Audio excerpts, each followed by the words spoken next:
mind. So, Jimmy, next topic, and I think this one is very unique, and I want your opinion as a former professional athlete yourself. So, everyone understands at the NFL draft, they invite players to come and be there live, and they can walk on the stage and accept the jersey of the team and hold it up. And they do this in the NBA and they do this in the NFL as well. This year, they invited 13 players. We talked about a lot of them: Janie Daniels, Marvin Harrison Jr., Malik Neighbors, Roma Dunze, Caleb Williams, Drake May. A bunch of those guys have been invited to the draft. So from my perspective, as a player, if I was invited, I would go, because that's a pretty cool experience. That's like, I've been playing this since third grade or fourth grade, and I worked all the way, and I played in college, and I excelled at the top level. And now I get to celebrate this moment with my family. I get to go to the city. The NFL trouts me around and sends me to all these things, and I get first class, and I get to be in the green room. I would go. Some people choose not to go. My question is, if you don't get drafted in the first round and you're there and you got to sit there and they got you on TV with your girlfriend, who's usually fairly attractive, they got you with your girlfriend there and they're on TV and you don't get drafted, do you come back the second night? Do you come back and do that again? Or do you just say that was fun and go home? What are your thoughts on that, Jimmy, on just being invited, and what do you do if you don't get drafted? I think that's again, that's a personal preference, but for me personally, I think I'm a one and done. If I'm gonna get the experience that first day, first night, if I'm not drafted, I'm not coming back.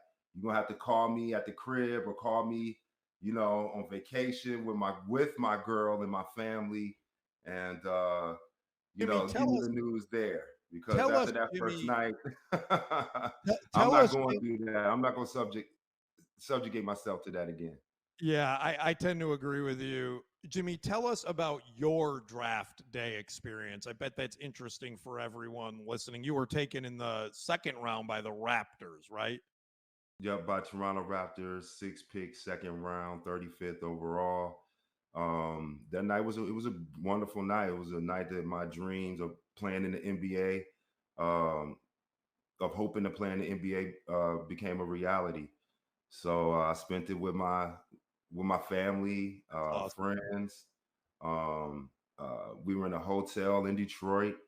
Got a nice little hotel room, and just spent it there. Watched the draft, and with which each name being called, the anxiety level raises. But when you do hear your name, it's just like, wow, it's a dream come true. It really is. Pretty surreal. I can't even imagine. It's got to be pretty surreal to hear your name called on television in the NBA draft. That's freaking cool.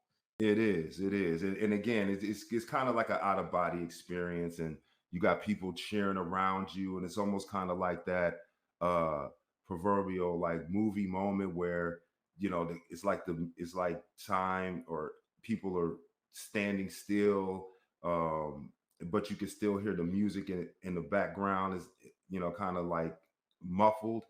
Yeah, that's kind of like the scene that I had that night. It was like, oh wow, this is a reality. And then do you get the call also? Did Isaiah Thomas call you?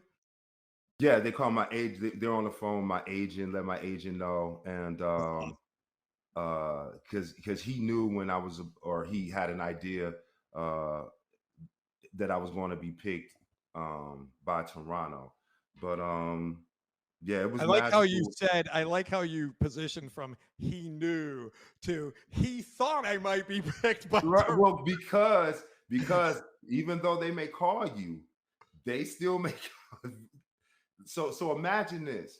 Imagine you're sitting in the room and around your family, and your agent gets the call, and they're like, okay, they're thinking about taking you 35th. And then the 35th pick come and they don't take you.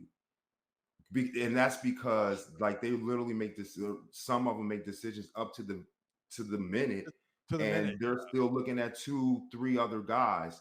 And Yeah. for whatever Somebody reason, slides or whatever reason. Yeah. whatever reason is, it may be, I don't know, like how do you look the night before at the draft and you weren't picked? You know what I mean? Like it's a whole bunch of factors that go into it. Well, Jimmy, appreciate you sharing that experience. And just so that everyone listening knows, we're going to tap into that and a lot in this show, because that's one of the cool parts of this is Jimmy's experience as a top collegiate player, obviously being part of the Fab Five, is playing in the pros. We get to hear those experiences about what it's like to be drafted. There's very, very few people that get that. So we appreciate you sharing that, Jimmy. Which